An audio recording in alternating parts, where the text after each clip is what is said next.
In a world where change is the only constant, Mo Shamil stands at the forefront, guiding title professionals to not just grow their businesses, but to master the art of innovation. With every episode, you're handed the keys to unlock unparalleled growth and stay ahead of the curve.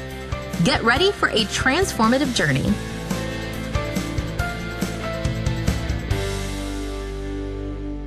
Heard about crypto and real estate, mostly, using some Bitcoin profits for a down payment, maybe bridging a gap, kind of dipping a toe in. Right. That wasn't really changing the core process. Exactly. But the game, it seems, has fundamentally shifted. So today we're doing a deep dive into something much more complex, much higher stakes. We're talking full end-to-end real estate deals. End-to-end meaning the buyer pays entirely in crypto, Bitcoin, ETH, maybe USDC. And crucially, the seller can actually receive that crypto. No mandatory cash out to dollars halfway through. Yeah, that's the real leap. It's the next frontier, you could say. Yeah. And it absolutely requires specialized tech, specific platforms, and honestly, some pretty sophisticated legal navigation. So our sources suggest this is moving past just being novelty. It's becoming an operational reality. It is, though, that regulatory maze is. Well, it's incredibly challenging. You mentioned using crypto for down payments that got pretty common. There was data back in 2021 suggesting, over 12% of first-time buyers used it? Yeah, something like that. But this full crypto thing is a whole different level. Yeah. Title, escrow, settlement. Everything has to handle the digital asset directly. To finish. Absolutely. So our mission today is really to explore that roadmap. How are these platforms making these complex crypto closings actually happen? Safely, smartly. And what are the regulatory hoops? The gauntlets that title and escrow companies have to run through to, not have things blow up. Right, because failure here could be catastrophic. What's fascinating, I think, is just how quickly the tech solutions have matured. It wasn't long ago this was mostly theoretical. And now we have actual licensed platforms doing it. We do. And looking at the industry, it seems like there are sort of two main paths emerging for these end-to-end deals. Two distinct approaches. Okay, let's start with the one that seems maybe more digestible for regulators, the sort of compliant hybrid approach. Propy comes up a lot here. Yes, Propy is a great example. The key thing is they operate as a licensed U.S. title and escrow company. That's fundamental. They're not trying to bypass the existing system. Not at all. They integrate with it. They use large institutional custodians, think Coinbase Prime or platforms like that, to hold the buyer's crypto securely during that typical, say, 30-day closing period. So the buyer sends their Bitcoin or USDC to a specific wallet, and it just sits there in escrow, managed by this custodian. Pretty much. Securely held. Okay, and here's the bit that some see is really smart. Managing the volatility and the tax side. Why is holding the crypto until the very last second so appealing to a buyer? Oh, it's a huge deal. People call it the HODL factor, right? If you've got appreciated Bitcoin you want to use, well, under current IRS rules, selling it for dollars triggers a capital gains tax event immediately. And if you have to sell weeks before closing to get cash into traditional escrow, you lock in that tax bill early, maybe before you even own the house. By holding it in crypto, Propy lets the seller decide at the final settlement, do they want the crypto itself or do they want USD? So the conversion is optional right at the end. Exactly. It gives the seller flexibility. And for the buyer, they push that taxable event right to the moment the property actually transfers. That's a big win for managing their portfolio. Okay, that makes sense. That's the hybrid way. Yeah. Working within the existing legal structure mostly. Right. But then there's the other approach, the more radical one, completely redefining ownership with tokens, Roofstock onChain. Yeah, this is a genuinely revolutionary shift. Roofstock onChain uses NFTs, non-fungible tokens. Right. But the NFT isn't the house itself exactly. The actual property is held inside an LLC, a limited liability company. The NFT basically functions like a digital share certificate for that LLC, and it's all tracked on the Ethereum blockchain. Okay, hang on. So if I buy one of these tokenized homes, I'm not technically buying the deed in the traditional sense. Correct. You're buying the ownership interest, the shares, essentially in the company that owns the home. Got it. And the payment. That's where it gets really different. It's almost instant, usually done with stablecoins like USDC, to avoid price swings during the transaction. And no traditional escrow agent waiting weeks. Nope. Smart contracts handle the closing. The code executes it. Once the payment is verified on the blockchain, the smart contract automatically, instantaneously transfers the NFT and thus the LLC ownership to the buyer's wallet. Wow. The blockchain transaction is the settlement. It collapses the whole process. The efficiency there is hard to argue with, which leads right into the smart contract question. This is where it gets really interesting. If the code is that fast, that efficient, are smart contracts actually required for these crypto closings? Or are they just, a fancy feature for the cutting-edge platforms? Well, the consensus we're seeing is that they're optional. Highly beneficial, yes, but optional, especially as an automation tool. So you can still do it the old-fashioned way. Sort of. You could. A buyer sends crypto to the title company's secure wallet. A human agent verifies everything, checks conditions, and then manually disperses the crypto at closing, just like they would wire fiat funds. But using a smart contract, that really changes the nature of escrow itself, doesn't it? It does. It aims to remove the human element as a potential point of failure or fraud. The smart contract acts like a neutral third-party pure code. It only releases the funds when certain coded conditions are met digitally, like proof of title transfer. Exactly, things like that. And this massively cuts down the risk of escrow fraud. The classic scam with fake wire instructions. That risk evaporates because there are no wire instructions to fake. It's just a wallet address and an immutable transaction log on the blockchain. That definitely sounds safer on paper. But are we just trading one risk for another, human fraud for code risk? What if the smart contract has a bug or gets hacked? And that's the million-dollar question, isn't it? A vulnerability in that code, a flaw, an exploit. It could mean the total loss of funds. And crypto transactions are irreversible. No takebacks. None. That's a major reason why the hybrid model, like Propy's, which uses crypto but still relies on licensed human oversight and traditional legal frameworks for the core transfer, is probably more favored right now for widespread regulated closings. So the radical tokenization model is faster, maybe cheaper. But carries higher inherent technical risk. For now, anyway. Smart contracts are a powerful feature, great for reducing certain types of fraud, but they aren't yet a legal mandate for transferring the actual property title itself in most places. Although some states are starting to recognize blockchain records. They are. Places like Arizona, Vermont, they're laying groundwork. But it's early days for that being the legal standard nationwide. Okay, so we've got the tech, the different approaches, now we have to face the music. The big hurdle limiting mass adoption. The regulatory gauntlet. When a title company decides, okay, we'll accept crypto, they instantly step into this world of overlapping, often confusing state and federal rules. It's not just more paperwork. It's a massive logistical and financial challenge. Title companies are already heavily regulated at the state level, but the second they receive and transmit crypto for someone else, which is literally what escrow is, they risk being labeled a money transmitter. And that's where the patchwork nightmare begins, right? The 50 states all having their own rules. It's like trying to drive cross-country where every state line means learning new traffic signals. That's a really good analogy, actually. You've got states like New York at one extreme with its BIT license, incredibly high bar, expensive, takes forever, very intrusive. Most firms won't even try. So if you want to handle crypto from a New York buyer, you basically need that license, or you have to partner with someone who has it. Pretty much.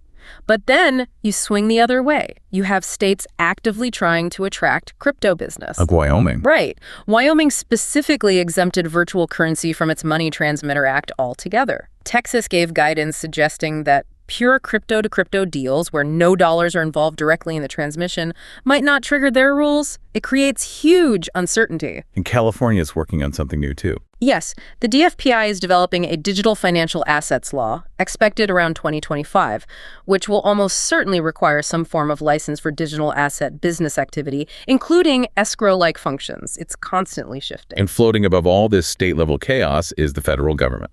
FINSA. Always. The Financial Crimes Enforcement Network. FinCEN requires any business acting as a money services business, an MSB, to register federally. And critically, they have to implement robust anti-money laundering programs. AML. KYC, know your customer. All of it.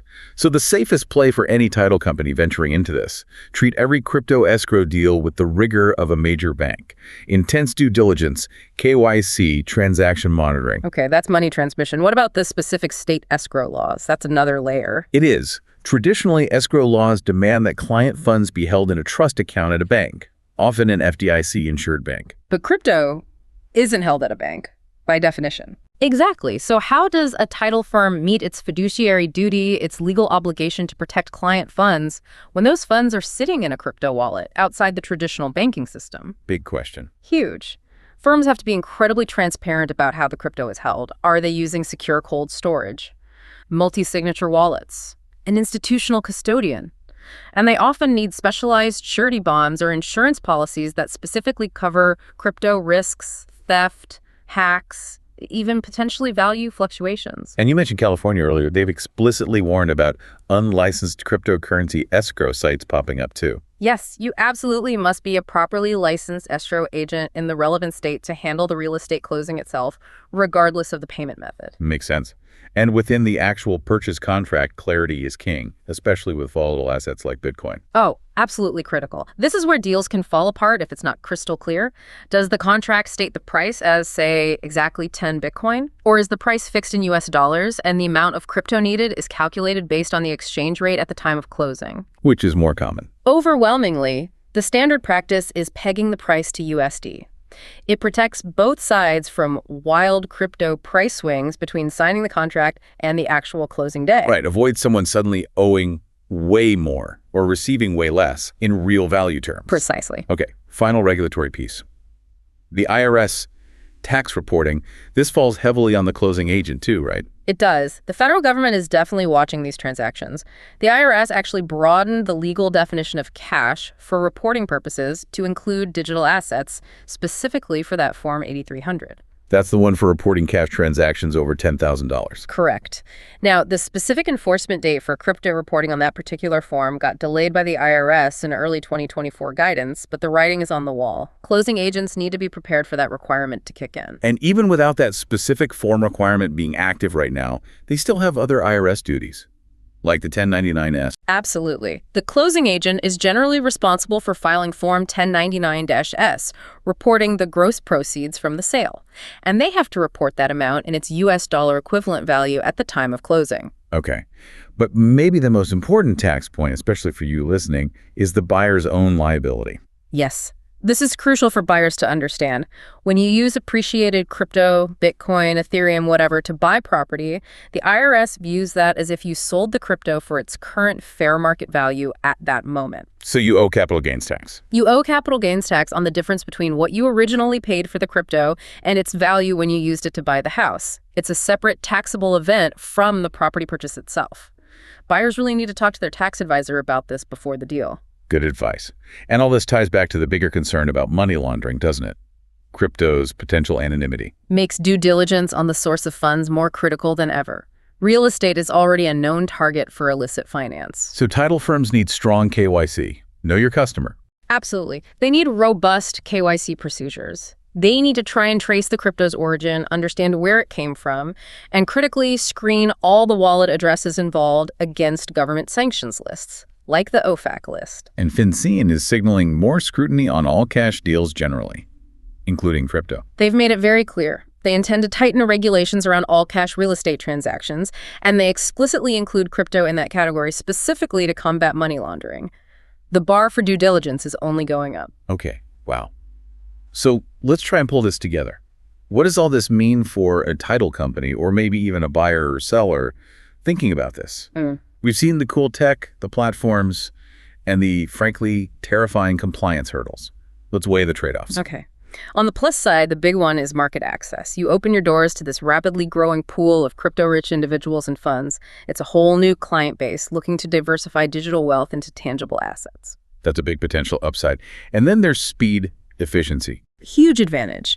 Settlement can happen in minutes, literally, compared to days for international wires. That's massive, especially for cross-border deals. And the blockchain provides this transparent audit trail. It can actually reduce certain risks, like the wire fraud we mentioned earlier. Right. Hard to fake a blockchain transaction record. Very hard. And don't forget that HODL incentive we talked about. Offering that flexibility on conversion timing and potentially better tax timing, that makes your service incredibly attractive to sophisticated crypto holders. Okay, those are compelling pros. But the cons, they seem pretty significant too.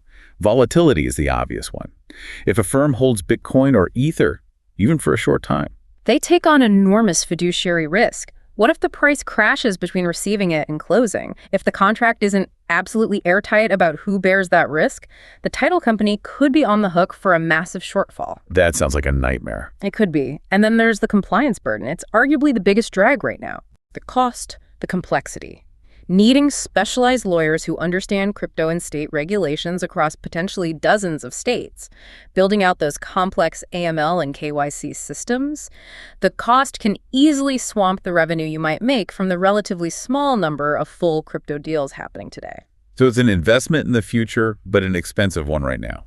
Definitely an investment. And then there's the technical risk. We touched on it, but it bears repeating. Custody risk. Losing the keys, sending to the wrong address. Exactly. Unlike a bank mistake you might reverse, a crypto mistake is usually final. Send funds to the wrong address, private keys lost or stolen, that money is gone forever. No FDIC insurance, no bank making you whole. That requires serious security, institutional level stuff. Absolutely. Multi-signature wallets, rigorous cybersecurity training for staff, audits.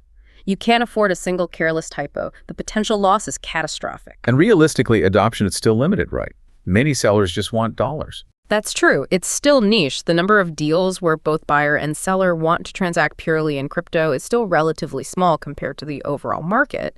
And there's a human factor, too. The learning curve for clients, for staff, explaining wallets, confirmation times. It takes significant hand-holding. So if we try to summarize the biggest risks, looking at the bigger picture, it really boils down to, I'd say, three things. Regulatory risk, the rules are changing constantly. Custody risk, if the keys are gone, the money's gone. And counterparty risk, you're relying on the security and stability of these third-party exchanges or custodian platforms. So careful due diligence, constant legal review. That's paramount. Non-negotiable. I guess the challenge then is, given how complex this is, how risky, and maybe how few purely crypto-to-crypto deals there are right now, is this actually practical for most firms? Or is it just, an expensive way to look innovative? I think right now, it is partly a competitive differentiator. It signals your forward thinking. But the infrastructure being built, especially those hybrid solutions that blend crypto's speed and security with adherence to existing laws, that infrastructure is likely essential for the future. So it's about finding that balance. Exactly. Success means becoming both things at once. A traditional fiduciary, obsessed with protecting clients, and a cutting-edge fintech company embracing innovation. You have to leverage the efficiency, the automation, the speed, while meticulously obeying the spirit and the letter of the existing financial regulations. So a company that really nails that security, transparency, compliance, they could genuinely position themselves as a leader here, unlock business that others can't touch. That's the opportunity, yes. That's the balance they have to strike. Okay, so here's a final thought to leave you with. We talked about FinCEN, how they're looking much more closely at all large cash-like transactions in real estate, including digital assets. Right, the scrutiny is increasing. So how quickly might this sophisticated infrastructure for crypto closings, which today seems maybe optional, a tool for efficiency, how quickly could it become a necessary standard, not just for handling crypto deals, but for meeting tougher compliance and security demands across the entire industry, even for traditional transactions? That's interesting. Will the tools built for crypto become the baseline for security everywhere? Something for you to mull over, perhaps explore on your own. Definitely food for thought. Well, we'll catch you on the next deep dive. In a world where change is the only constant, Mo Shamil stands at the forefront, guiding title professionals to not just grow their businesses, but to master the art of innovation. With every episode, you're handed the keys to unlock unparalleled growth and stay ahead of the curve. Get ready for a transformative journey